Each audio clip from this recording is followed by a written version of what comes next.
जय श्री राम दोस्तों, आज हम लेकर आए हैं बेटा विवाह गीत। बहुत ही प्यारा गीत है। एक बार जरूर सुने। आप लोगों को कैसा लगे कमेंट में जरूर बताएं और सब्सक्राइब करना ना भूलें। जय श्री राम। जय श्री राम।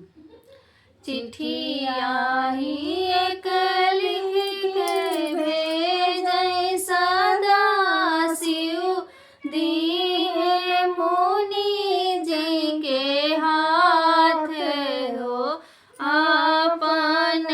आपन दल साजो मुनि जी करै चलो हमारी बारात।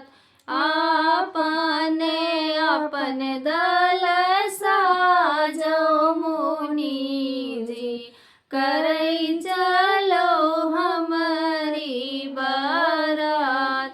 काऊ चढ़े आवल राम से लक्ष्मण, काऊ चढ़े आवे शिशुपाल रे। काऊ चढ़ी आवल सगर मुनि जन करै चलै हमारी बारात। काऊ चढ़ी आवल सगर मुनि जन करै चलो हमारी बारात। घोड़ा चढ़ी आवल राम से लक्ष्मण, हाथी चढ़ी आवे शिशुपाल जी। वाहन चढ़ी आवल सगर मुनि जन करै चलै शिव के बारात। वाहन चढ़ी आवल सगर मुनि जन करै चलै शिव के बारात।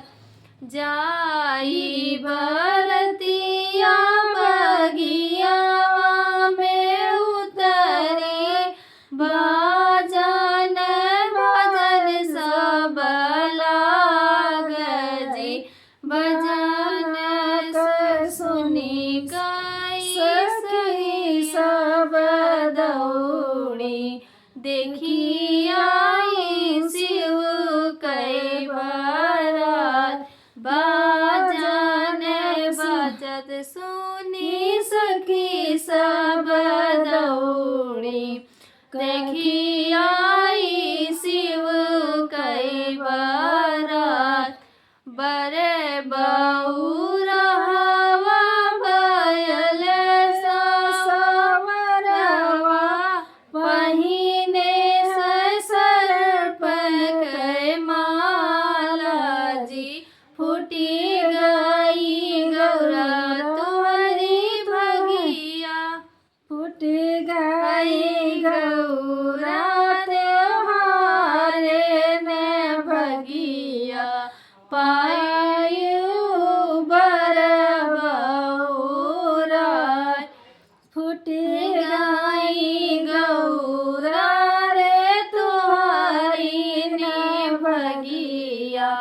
पायु बर बहुराय, बाउर बाउर जिनी करो सखिया।